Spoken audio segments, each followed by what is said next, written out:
Listo. Hola, muy buenas tardes. Es un placer presentar el día de hoy al doctor Carlos Manuel Welch Rodríguez, quien nos dará la plática COVID-19, clima y aire. El doctor Welch es investigador del Centro de Ciencias de la Tierra de la Universidad Veracruzana. Dirige la línea de investigación o grupo de investigación Impactos Locales y Regionales del Cambio Climático y es coordinador representante ante el CONACYT de la red temática Desastres asociados a fenómenos hidrometeorológicos y climáticos. Tiene una amplia experiencia en todas las cuestiones de cambio climático, también en proyectos relacionados con cambio climático y salud, y pues también en esta ocasión puede aclarar algunas dudas que quedaron pendientes de la plática que tuvimos con Henry Jiménez el viernes en relación justamente con las cuestiones de contaminación del aire. Pues adelante, doctor, un placer saludarlo y quedamos atentos a lo que nos platique. Posteriormente va a haber una sesión de preguntas y respuestas. Los invitamos, por favor, a anotar sus preguntas en el chat. Bienvenido. Muchísimas gracias, doctora. Bueno, pues yo los voy a compartir, que yo soy, los que me conocen, soy un poquito más visual y me gusta presentar imágenes para que esto vaya mejor. Así que voy a compartirles mi pantalla para que ustedes puedan ver un poquito una presentación que tengo. Entonces, se las comparto para que puedan ir viendo de qué se trata esto. En primer lugar, hay un par de situaciones que se han puesto relevantes en relación al clima, al aire y a esta en particular crisis que estamos teniendo. Yo voy a platicar un poquito de las dos, con datos recién sacados, algunos satelitales y otros de redes no oficiales, para que vean ambas hipótesis. Una de las hipótesis dice que después de este confinamiento y después de estas situaciones que se han presentado de la sana distancia, pues la calidad del aire iba a cambiar de manera drástica en las ciudades, en los centros urbanos, y que íbamos a respirar un mejor aire. Sin embargo, había otra hipótesis que, dada la situación de los contaminantes previos, como el efecto de los contaminantes locales, pues no iba a haber esta disminución, y al contrario, la presencia de esos contaminantes iba a desencadenar un problema más complicado.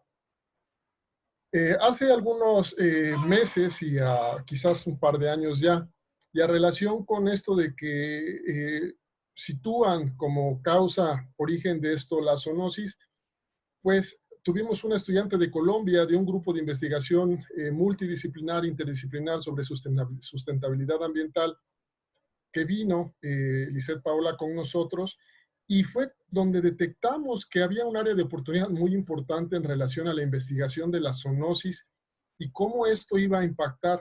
Y después de que esto ocurrió y la posible relación con una especie animal, en particular con el murciélago, pues dimos que era una situación muy importante. En particular para Colombia, solo para que lo sepan, pues les impide la exportación de su ganado vacuno con fines cárnicos a los Estados Unidos y a muchos países de Latinoamérica debido a esa situación, a pesar de tener una calidad cárnica muy alta. Hace más o menos 20 años, cuando salió el primer informe sobre cambio climático y salud humana, ya teníamos claro, o algunas personas teníamos más o menos identificado que había una relación directa entre la salud pública y algunas variables meteorológicas y climatológicas, y que esto debería terminar en hacer o ser la base de la gestación de nuevas políticas públicas, nuevas normas en relación al aire que respirábamos. Y se empezó con algunos estudios para evidenciar los efectos de algunos contaminantes sobre la salud humana, en particular las partículas, el ozono y su desencadenante, los óxidos de nitrógeno, y empezamos a ver o a descubrir, a encontrar que había población que estaba expuesta y que era más vulnerable a esto. Les digo, esto tiene más o menos 20 años. Después se empezó a estudiar directamente cuáles variables serían, para qué casos en particular serían las necesarias de estudiar. Y nos dimos cuenta que las temperaturas extremas tenían una relación directa con las enfermedades virales asociadas a vías respiratorias y que la contaminación atmosférica local era un factor modulador en la presencia de esas enfermedades. Es decir, que cuando había una alta contaminación, pues se multiplicaban los casos y las situaciones de carga de morbilidad se incrementaban. Por otro lado, vimos también que las enfermedades transmitidas por vector se iban a incrementar de manera exponencial porque existía la posibilidad de que las variables meteorológicas locales en los centros urbanos agregaran un efecto de nicho ecológico y que esos vectores que estaban en otros lugares empezaran a aparecer. Y pues de ahí se dio un proyecto interesante que estuvimos participando, que comentaré muy brevemente al final. Después, en 2003, ya con todo lo anterior y con la salud pública por delante, lo que se hizo fue tratar de estudiar o relacionar de manera directa una posible causa-efecto el cambio climático con los efectos a la salud, para saber cuáles eran las situaciones que debíamos tener en cuenta. Del lado izquierdo de la pantalla, ustedes pueden ver aquellos factores descriptivos del cambio climático que no comentaremos al respecto. Y del lado derecho, en los cuadros en azul, pueden ustedes notar aquellas variables o aquellos fenómenos que iban a intervenir directamente como factores causales en la salud pública, como por ejemplo las olas de calor, el clima extremo, la variabilidad en la temperatura y los cambios en precipitación. Y en la extrema derecha íbamos a encontrar los efectos directamente relacionados a la salud pública, como por ejemplo, pueden ver ustedes en el tercer punto de arriba hacia abajo, la contaminación del aire. Es decir, que tiene 17 o 20 años, que ya habíamos detectado, que ya se había dicho que un asunto de la cuestión pública debía estar monitoreando con precisión las variables meteorológicas porque era un efecto modulador. Y más abajo van a encontrar las enfermedades transmitidas por vector. Entonces, a pesar de que eso se dijo, de que eso se acotó por las Naciones Unidas, por la Convención Marco de Cambio Climático, se señalaron particularmente cuáles serían aquellos asuntos o temas que debíamos tener en cuenta. Para empezar, por ejemplo, la densidad poblacional. Y bueno, ustedes se darán cuenta ahora los grandes centros urbanos donde la situación se ha vuelto más drástica. El otro, la urbanización. Fíjense que las escuelas de arquitectura a lo largo del mundo han seguido la estructura y el diseño urbano atendiendo diferentes patrones de espacio. Y ahora, ante esta situación, hasta los psicólogos están dando su opinión en relación hacia el urbanismo correcto o incorrecto, porque el confinamiento ha desencadenado algunas situaciones en relación a las personas que viven en un espacio de 45 a 50 metros cuadrados sin incidencia de radiación solar. Tercer asunto, infraestructura para la salud pública. Y aquí es muy interesante, ¿no? Hace algunos meses discutíamos con un experto en indicadores que un indicador de salud es el número de camas disponibles en los hospitales. Y desde mi punto de vista, y a pesar de que este es un gran experto en temas de salud pública, para mí el número de camas en instituciones hospitalarias no va a evidenciarte la salud pública, al contrario, te va a decir la carga de enfermedad que puede sostener. Es decir, que es un indicador que no te da en realidad el valor que estás buscando. Bueno, desarrollo económico, condiciones ambientales. Y fíjense ustedes que vamos a mostrar un par de gráficas donde las condiciones ambientales urbanas han incidido directamente en el valor de tasa de mortalidad. Y después la población en riesgo, pobreza, niños, incremento en la población de ancianos e inmunocomprometidos. Vean ustedes que en este caso los últimos dos grupos son los que más han estado con peligro delante de esta situación viral. Premisas básicas. En las Naciones Unidas, hace algunos meses, la Universidad Veracruzana participó de la reunión de los Objetivos del Desarrollo Sostenible. Algunas universidades presentaron ya sus planes de cumplimiento de los objetivos, pero se decían estas situaciones. Primero, que prácticamente el 60% de la población mundial vive en ciudades y que para el 2030, es decir, en algunos años más, el 70% de la población vivirá en ciudades.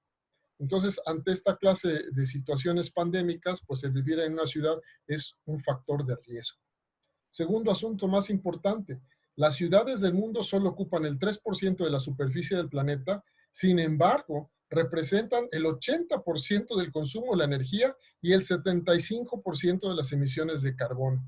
Yo creo que es un momento de reflexión profunda en torno a nuestros patrones.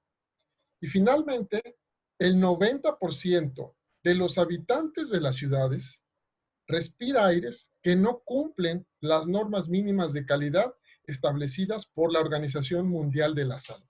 Y vamos a ver que eso tiene un efecto devastador de acuerdo a lo que estamos padeciendo actualmente. Este es un estudio de Jane Ma y otros que lo publicaron hace muy poco en Ciencia para el Ambiente. Y me llamó muchísimo la atención porque tiene mucho que ver con parte de los estudios que hicimos en el estado de Veracruz y Puebla en relación a los factores que determinan la presencia de un vector en las zonas de montaña. La gráfica que está ahí es el número de fallecimientos en la provincia de Wuhan, en China, relacionado con algunas variables meteorológicas, como son en color verde la temperatura, en color rojo la temperatura diurna, en color vino y un punto la humedad relativa y en color azul la humedad absoluta. Y si ustedes ven simplemente siguiendo a ojo la parte descriptiva de este trabajo de estos colegas, pues lo que demostraron es que pues la presión de vapor, es decir, la humedad absoluta, no la humedad relativa, la humedad absoluta, es la que presentaba una relación directa con los fallecimientos. Lo que nosotros habíamos dicho hace algunos años es que la presencia del vector que transmitía las enfermedades de dengue, zika y chikungunya no estaba relacionado con la temperatura, sino con el calor. Y recuerden ustedes que la humedad absoluta pues refleja justamente esa carga de calor en el ambiente, no la humedad relativa. Entonces, parece ser que existe una relación entre algunas variables meteorológicas y los fallecimientos, al menos en esta provincia china. Aquí tenemos un estudio muy sencillo con datos de la Universidad Johns Hopkins en Estados Unidos, donde se presentan las variables meteorológicas y la crisis. Pero, ¿por qué digo que este es muy interesante? Porque presenta la carga mensual y el promedio mensual de algunas variables meteorológicas como la temperatura o la humedad con lo que estaba pasando en ese momento. Y por ahí tengo para mostrarles qué es lo que ha pasado en enero, febrero y marzo con la temperatura y la humedad para que puedan ustedes ver que existe una relación no tanto con la temperatura, sino más bien un seguimiento con la humedad y eso tendría que ver prácticamente con el calor. Eso es disponible, está público y lo pueden revisar. Les digo que más adelante me regresaré para presentárselas y que las puedan ver. Nos vamos al asunto de calidad del aire, recordando que es una charla breve, 20-25 minutos y después el tiempo que quieran para una discusión más amplia. La calidad del aire es un asunto fundamental de los grandes centros urbanos. Lamentablemente en el mundo sucede que en muy pocas ciudades hay redes de monitoreo de calidad del aire con la eficiencia y con la calidad para tener datos que puedan ser presentados. Pudiéramos hablar de en Europa prácticamente en todas las ciudades. Sin embargo, si nos vamos a países como México, pues ustedes saben que funciona la red de monitoreo de calidad del aire de la ciudad de Monterrey, de Guadalajara, de la Ciudad de México y quizás haya algunas estaciones más. Pero si ustedes les preguntan cuál es la calidad del aire que respiren, no hay suficiente información de calidad para demostrar lo que realmente estamos respirando. Hay una necesidad fundamental de empezar a monitorear esto. ¿Y por qué? Pues porque ya es posible relacionar que la carga de morbilidad de algunos padecimientos como accidentes cerebrovasculares, cánceres de pulmón, neumopatías crónicas y agudas, por ejemplo el asma, está directamente relacionado con algunos contaminantes, como por ejemplo las partículas suspendidas menores a 2.5 micras. Pero también el asma se ha visto exacerbado con la presencia de episodios de ozono que se está teniendo en las ciudades. Hace unos días, la Organización Meteorológica Mundial publicó que desafortunadamente, debido a la contingencia, gran parte de las tareas de recolección de datos meteorológicos a nivel mundial se iban a ver limitadas y que solo iban a ser provistas aquellas que fueran de grandes observatorios o de infraestructura automática. Y lamentablemente en nuestro país ya sabrán ustedes cuáles son las condiciones reales que estamos teniendo. Pero bueno, en 2016 el 91% de la población simplemente vivía en lugares donde no se respetaban las directrices de la Organización Mundial de la Salud sobre la calidad del aire. Y eso tiene que ver pues con un efecto agravado de lo que está pasando. Hace unos días, la publicación de la Unión Geofísica Americana, el boletín que muchos de ustedes conocen o algunos de ustedes conocen, publicaba que la contaminación del aire tenía un efecto aún más peligroso sobre la tasa de defunciones en Estados Unidos. Y es un grupo de investigación de la Universidad de Harvard que señalan, de la Escuela de Salud Pública, por cierto, que como política, el gobierno de los Estados Unidos decidió que aquellas industrias grandes que no podían parar, porque si paraban representaba que iban a tener que dejar o que iba a significar energéticamente y económicamente muy difícil el reinicio, no reportaran sus emisiones a la atmósfera. Esto viene al menos publicado, o bueno, está descrito en el paper que estos autores de la Escuela de Salud Pública de Harvard mencionan.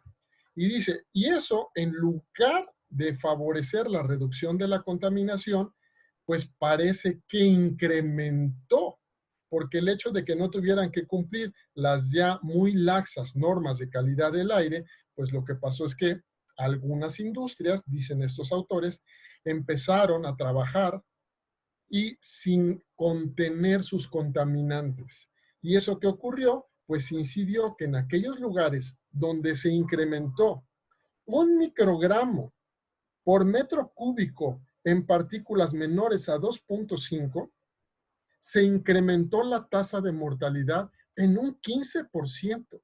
Esto es espectacular, es brutal, porque es 1 microgramo por metro cúbico, significa un incremento de 15% en la mortalidad de personas que estaban infectados por COVID. Esto realmente es un asunto muy, muy complicado, porque pues tiene que ver justamente con lo que estamos comentando en relación a la calidad del aire. Esto es Europa y es información satelital gratis disponible para que vean ustedes qué es lo que pasaba con la contaminación, en particular con este precursor, los óxidos de nitrógeno. Ustedes saben, nitrógeno más óxido de nitrógeno son los óxidos de nitrógeno, dióxido de nitrógeno más nitrógeno. Y lo que se puede ver en la columna de contaminación, y entonces para días en particular, para la ciudad de Marsella, para París, pues tenemos una contaminación alta y la reducción de la actividad industrial significó una reducción en la contaminación del aire. Aquí tenemos el norte de Italia y vean ustedes lo que pasó. Se ve en un color rojo muy intenso cómo estaba justamente la zona de la crisis al norte de Italia y cómo se reduce de manera drástica la contaminación para esos sitios. Y entonces, esta es la segunda hipótesis, es decir, se reduce el trabajo, se reduce la industria, se reduce la movilidad y efectivamente se reducen los niveles de contaminación. Esto es China y ahí tenemos justamente con el mismo satélite Copernicus. ¿Y qué es lo que está pasando? Pues que hubo una reducción bastante grande en relación al dióxido de nitrógeno y a la contaminación local que se estaba presentando en la provincia de Wuhan. Esto simplemente es una gráfica de Jalapa. La puse solo para que vean de manera muy particular la diferencia entre la norma oficial mexicana, la norma europea y la Organización Mundial de la Salud. ¿Cuál es la norma más laxa en términos de ozono? La europea. Es una norma muy baja, es decir, bajo significa que permiten un nivel muy bajo de contaminantes, no significa que la contaminación sea mayor, es decir, estrictamente es la más restrictiva, ¿sí? Después sigue la norma oficial, la norma oficial mexicana y después la Organización Mundial de la Salud. En esos términos están en cuestión de restricción. Y eso lo pongo porque otros contaminantes pues también están representando un gran problema. Les decía que tengo más adelante para presentarles y compartirles lo que está pasando con la contaminación y los otros contaminantes.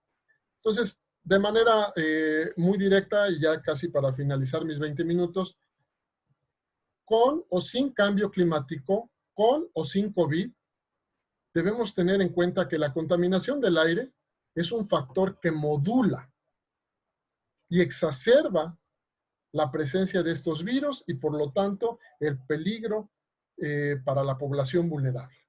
En segundo lugar, si se logra disminuir los niveles de contaminación del aire, se puede reducir la carga de morbilidad por enfermedades como las neumopatías crónicas agudas, la infección respiratoria aguda, incluso los accidentes cerebrovasculares. Ahora, rápidamente, ¿dónde está la otra discusión? Los vectores. Esto fue un estudio que hicimos y lo presento porque justamente cuando lo presentamos y decía la gente, ¿por qué están estudiando si en una zona que las enfermedades transmitidas por vector son de origen costero? Y nos presentaban este mapa donde decían, no hay problema, la geografía se encarga de hacer el trabajo. Y después les demostramos, incluyendo a los microbiólogos, que lamentablemente la distribución de la carga de enfermedad estaba relacionada con la presencia del vector, de la persona y de la temperatura. Incluso, lamentablemente en México, como muchos otros colegas, no nos hacen ningún caso, pero nuestro trabajo fue reconocido por el Centro de Control de Enfermedades de los Estados Unidos y señalado como que era una previsión de lo que iba a ocurrir desde 2016 sobre la presencia y la transmisión de estas enfermedades por lugares donde estaban encima de los 1.800 metros sobre el nivel del mar. Es decir, ya lo veníamos diciendo desde hace algún tiempo. Como nosotros estamos trabajando en la política pública, esta fue algo que hicimos hace aproximadamente 10 años. Decíamos, ¿de dónde tiene que venir realmente el cambio? ¿De las políticas o de las personas? Ahora a los que confinaron es a las personas y vemos el trabajo de los políticos, yo no diría ni muy bueno ni muy malo, sino diría yo un trabajo simplemente con una visión limitada. Pero ¿cuándo seremos capaces de imponer este cambio en los modelos de consumo energético y de crecimiento? Ahora, rápidamente, les voy a compartir los datos para que vean ustedes qué es lo que está pasando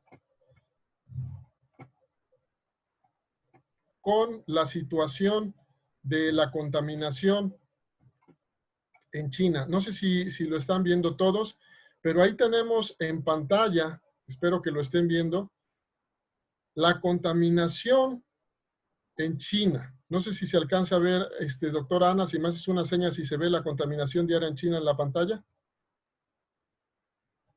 ¿Sí? Fíjese, ahí está la contaminación por ozono, pero vamos a poner la contaminación en partículas. Y vamos a poner la contaminación en partículas de los últimos 3 años. Y vean que realmente no ha habido un cambio significativo. Esto es la ciudad de Beijing. Es decir, un cambio significativo esperaríamos que se cumpliera con la norma y que hubiese significado un cambio sobre lo que estaba pasando. Entonces, si vemos el índice de calidad del aire, se puede decir que para marzo el índice completo de calidad del aire fue bueno. Es este cuadrito que está aquí. Ahora les voy a presentar Boston. Vean la ciudad de Boston, los últimos 3 años de datos diarios, y vemos que efectivamente, al menos en el mes de abril, fue uno de los meses con mejor calidad del aire en relación a las partículas 2.5. Podríamos ver ozono, podríamos ver óxidos de nitrógeno, etc. Ahora me voy a ir a la Ciudad de México. Este es un caso muy bonito, el de la Ciudad de México, porque ustedes saben la política que se ha llevado en relación a la Susana Distancia, etcétera, etcétera. Y aquí tenemos los últimos 3 años de datos para los mismos meses y vemos que al menos para partículas, el mes de marzo y de abril hasta el día de hoy, pues no representa un cambio significativo con lo que había ocurrido en el pasado. Aquí tenemos 100 y aquí tenemos 93, es decir, cambio significativo en los últimos años para el mes de abril no ha habido. Es decir, que parece que la hipótesis que manejaban nuestros colegas en relación a que no había una situación directa, pues parece ser real.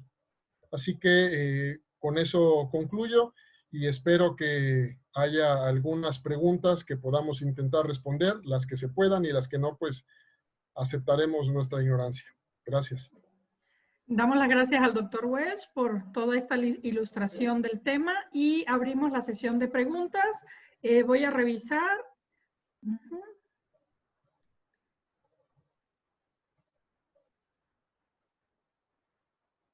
Dice aquí, he escuchado noticias que aseguran que la disminución de contaminantes ha salvado más vidas de las que el COVID ha consumido. ¿Qué opina al respecto? Pues tal como están los datos que les acabo de presentar para las grandes ciudades del mundo, no ha habido una reducción significativa en términos brutos de la condición de calidad del aire para los últimos 3 meses. Son datos públicos, reales. Yo les presenté 3 casos, Ciudad de México, Beijing y Boston. Lo que sí se sabe es que en los lugares donde la contaminación del aire, en particular partículas y dióxido de nitrógeno ha sido alto, la mortalidad por COVID ha sido mayor. Ok, tenemos un comentario de la doctora Rosa Aurora Samar. Cuidado con dengue, es un vector urbano y casero. Están todas las condiciones de brote, temperatura, humedad y a los susceptibles en el lugar adecuado de transmisión. O sea, quédate en casa. Le saluda, doctor. Sí, por eso comentábamos un poco del asunto del dengue, porque ya no se trata solo de temperatura y humedad, se trata del calor, la condición de calor que favorece la presencia del vector, es decir, la humedad absoluta es la que tiene una relación directa sobre la carga de presencia del vector. Y efectivamente, el estar en casa y si alguna persona tiene la infección cerca, pues está siendo susceptible de que esto ocurra. Vean los datos epidemiológicos para el estado de Veracruz y lamentablemente no ha cambiado la carga para esta enfermedad en esta temporada.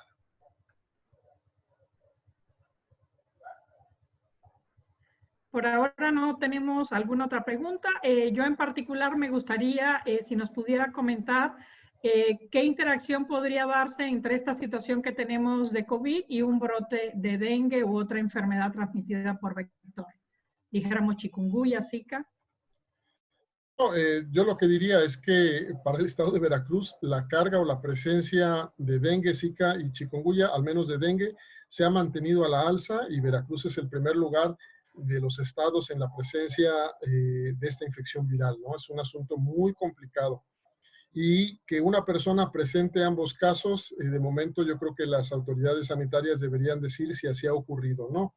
Lamentablemente, los esfuerzos de momento en la Secretaría de Salud y en el Sistema Único de Registro y de Información de Vigilancia Epidemiológica está relacionado asociadamente a la neumonía atípica o al COVID por la falta de pruebas. A diferencia de la parte del virus del dengue se sabía que por cada caso reportado había un caso no reportado. Para el caso del COVID se sabe que por cada caso reportado al menos hay 8 no reportados. Entonces la diferencia en carga de enfermedad es bastante grande. Ok, tenemos otras preguntas. Doctor Uriel Cervantes, ¿será que en los siguientes años en las zonas de alta humedad y temperatura con alta densidad de población ya se tengan que usar mascarillas especiales para alargar el promedio de vida respecto a enfermedades, principalmente en los adultos? En lugares con alta contaminación o con alta presencia de contaminantes atmosféricos, insisto, como partículas sobre todo, y en el caso de aquellos que intervienen con la presencia de ozono, muy probablemente. Muchas ciudades no tienen sistemas para monitoreo de calidad del aire. Y urge que la política en materia de calidad del aire, como en otras esferas, se traslade ya con presupuesto a los ayuntamientos, porque al final del día ellos son los responsables de ello. En Jalapa, por ejemplo, tenemos una red de calidad del aire con una estación para toda la ciudad que está en un solo punto ubicado en el centro de la ciudad, pero no alcanza para realmente representar lo que está ocurriendo. Y eso es necesario, es decir, necesitamos datos para poder hacer esa clase de sugerencias. Otra pregunta de Domingo Arias. La información del Sistema Nacional de Información de la Calidad del Aire, SINAICA, existente en las estaciones de algunos estados, están concentradas en el INEC. Esta información generada en tiempo real, ¿sabe usted si alguna universidad la sigue o la emplea? No sé si la siguen o la emplean, pero es nuestra fuente primaria de información. Todo se tiene que reportar, ellos tienen ahí el informe y yo aquí les puedo mostrar un poquito lo de la Ciudad de México, también lo tengo por ahí, pero pues es donde está concentrado la información. Yo lo que digo es que hay una política pública ambiental en materia de calidad del aire relacionada también con el cambio climático, pero no hay presupuesto para el monitoreo. Yo no digo que se instalen las grandes estaciones que cuestan 7, 8 millones de pesos. Yo digo que con Internet de las cosas se podrían tener soluciones de bajo costo a nivel humano y personal para que pudiéramos estar conociendo de una fuente real la calidad del aire que respiramos. Otra pregunta. El aquí de China nos da información confiable, ya que ellos generan información con base a la adquisición de la información de todas las redes de monitoreo a nivel mundial. Además, no me quedó clara la gráfica que muestra sobre O3. El valor que da es para periodos de 8 horas y los datos son de 1 hora. De Yair Carrillo Ávila, la pregunta. Sí, muchísimas gracias. Sí, utilicé el ACI porque es una información pública documentada que extrae datos oficiales. Lo del ozono simplemente fue para que se viera la diferencia entre la norma oficial mexicana, la Organización Mundial de la Salud y la Unión Europea. Solo era eso, ¿no? Era un ejercicio solo para mostrar las diferencias. Y está referenciado a la ciudad de Jalapa. No tiene otro fin más que mostrar cuál era la diferencia entre las normas, porque no tenía yo nada a la mano. Otra pregunta, voy a lanzar dos. En lo general, desde su punto de vista, ¿es mejor vivir en el campo, en zonas rurales? Y la otra pregunta, ¿qué tanto ayudaría a hacer campañas intensivas de reforestación? Lo primero es un asunto que se tiene que discutir justamente con los urbanistas, ¿no? Y platicar con ellos los modelos de desarrollo urbano que se han elegido en los últimos 50 años, porque los urbanistas son los que han diseñado las grandes ciudades, no solo de Estados Unidos y de Europa, sino del mundo entero. Y tiene que haber una transición hacia un modelo de desarrollo y crecimiento urbano totalmente diferente. Eso es lo que yo sugiero. Es un momento de reflexión para que empecemos. Y en cuanto a la reforestación, es una actividad necesaria que tiene que venir justamente con las políticas públicas a nivel municipal para recuperar las zonas de arbolado, parques urbanos y convertirlos en grandes cinturones urbanos de espacio verde, pero además con un fin de mejorar la calidad del aire que respiramos en las ciudades. El hecho de que haya corredores verdes que enlacen la ciudad sería formidable para fortalecer este asunto. Otra pregunta de Luz Dari González. ¿Cuál es la opinión sobre esta afirmación? Hemos descuidado tanto nuestro planeta que este se manifiesta por medio de pandemias para lograr recuperarse. Sí, estamos en esta crisis ambiental y yo creo que es una fuerte llamada de atención para tomar las mejores decisiones. Por eso al final ponía yo esta afirmación que hice hace más o menos 10 años, donde decíamos, No obstante, persiste la interrogante de hasta qué punto lograrán las políticas hacer el cambio o realmente las personas lograremos hacer el cambio, porque parece ser que la política sigue un camino diferente al que la población necesita. Entonces, yo quisiera ver ese momento de conciliación entre la política pública ambiental y el ciudadano, para que entonces, pues esto no ocurra, ¿no? Sino que vayamos a preservar, conservar el patrimonio natural del planeta y que se generen las opciones de crecimiento económico que tanto necesita también nuestro planeta. Tenemos otras preguntas. En la Ciudad de México se actualizó el programa de contingencias y pareciera que está hecho a modo. Es decir, contamos con normatividad que te dice qué actividades deben detenerse cuando se detectan partículas PM10 a menores. Pero cuando salen los comunicados de las actividades que deben parar con la contingencia, no es consistente. ¿Qué opina al respecto? Hijo, no sabría, no conozco a detalle el programa, pero lo que sí sé de la Ciudad de México es que pues tenemos una normativa ambiental en materia de emisiones y hay unas cédulas de operación que las empresas y la industria debería seguir. Ustedes saben cómo funcionan las COAs, han ingresado a verlas. Eso es un asunto muy interesante. Yo no sabría si se hace o no a modo. Lo que sí sé es que, por ejemplo, la Ciudad de México tiene el aire, que es una aplicación que te dice cuál es la calidad del aire, que está asociado directamente a un sistema de modelado meteorológico que es WRF y que a partir de las condiciones te da con bastante eficacia cuál va a ser la calidad del aire para la Ciudad de México. El problema es que no es de uso generalizado. En relación al otro, no podría, no conozco para afirmar algo.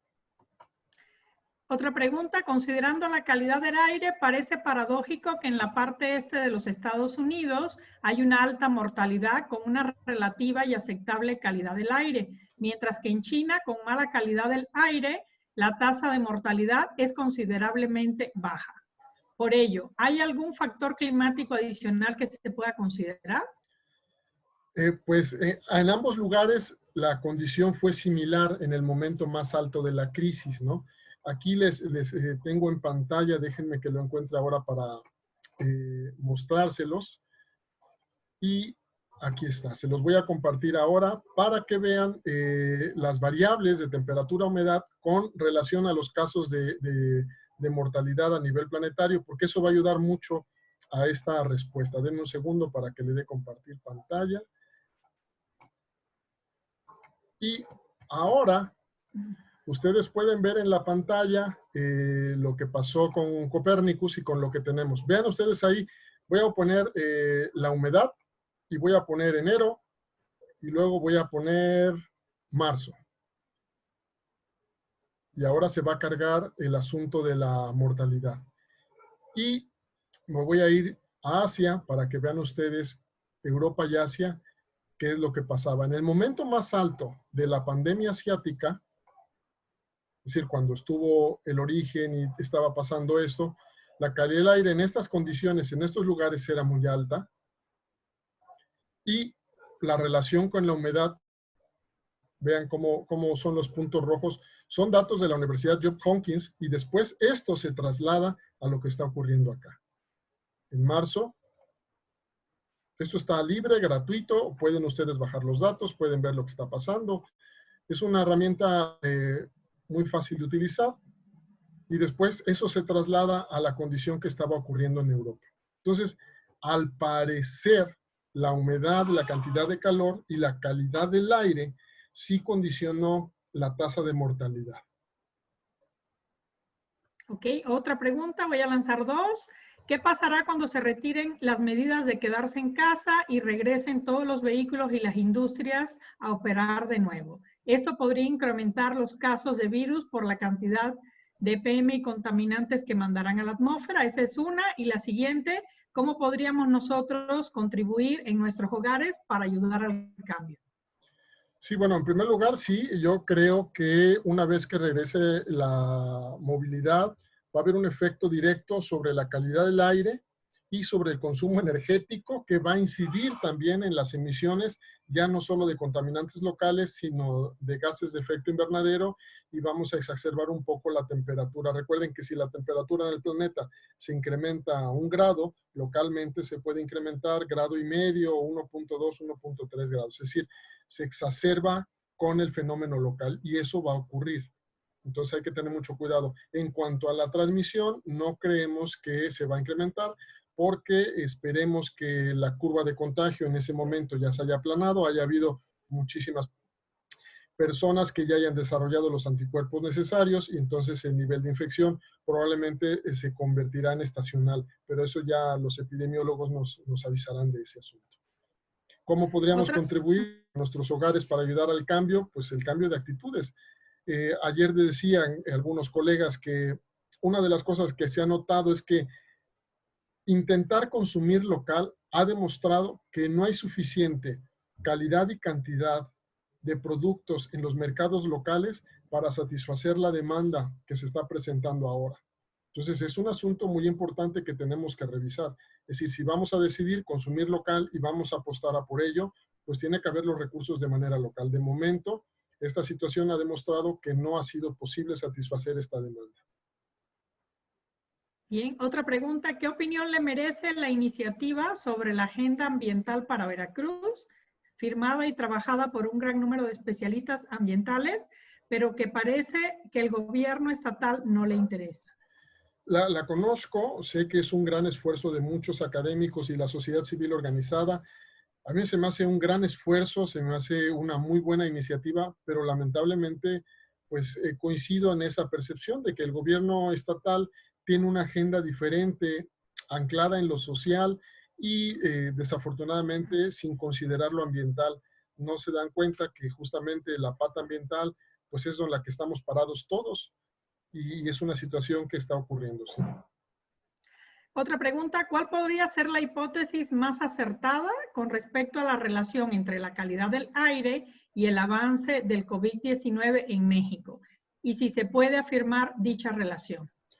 De lo que ya publicó Harvard y lo que está publicado en Science, la otra revista se llama Resource Conservation and Recycling, es que existe al menos una relación estadística que señala que en lugares donde la calidad del aire no es la adecuada, la tasa de mortalidad se ve afectada, ¿no? Es un asunto muy importante y que en aquellos lugares donde hay un calor más intenso o donde hubo un calor más intenso, se hubo más rápido el proceso de contagio. Eso es lo que en momento aparece en la literatura.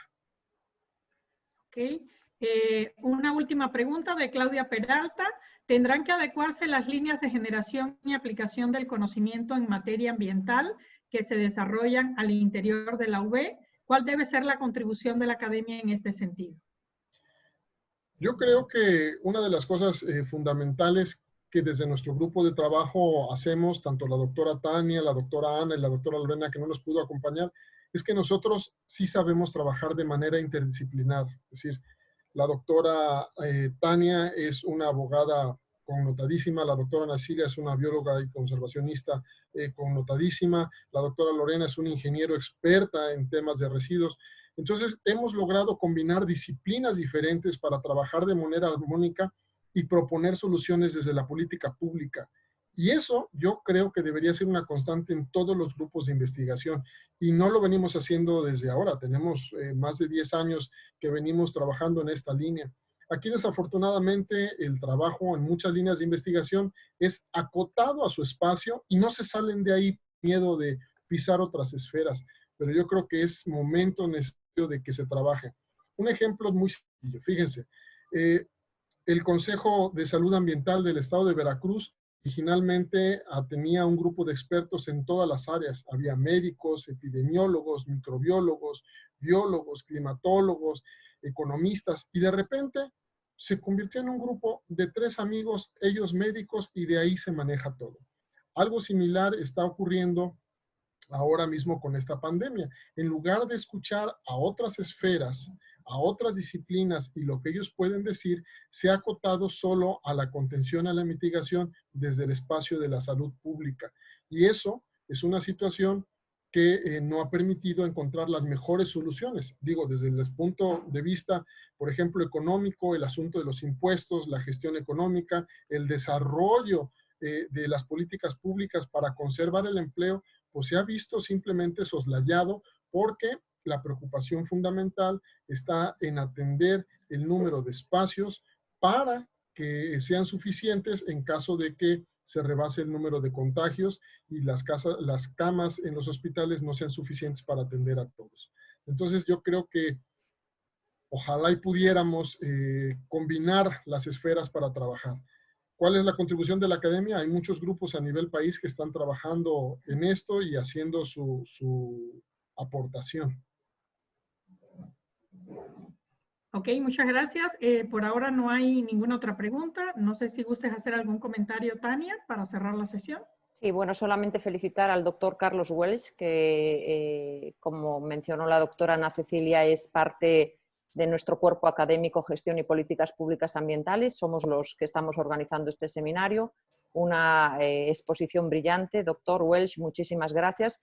Y recordar también a todos los que nos están escuchando que mañana seguimos, mañana iniciamos con una mesa de trabajo sobre comunicación ambiental y reputación corporativa en tiempos de COVID-19 y los esperamos mañana a las 10 de la mañana. Ok, muchas gracias. Muchas gracias, doctor, por su presentación y por la relación entre todos estos elementos con una visión, ahora sí, interdisciplinaria y transdisciplinaria como la que nuestro cuerpo académico siempre ha pretendido. Nos vemos el día de mañana. Gracias. Gracias. Siempre.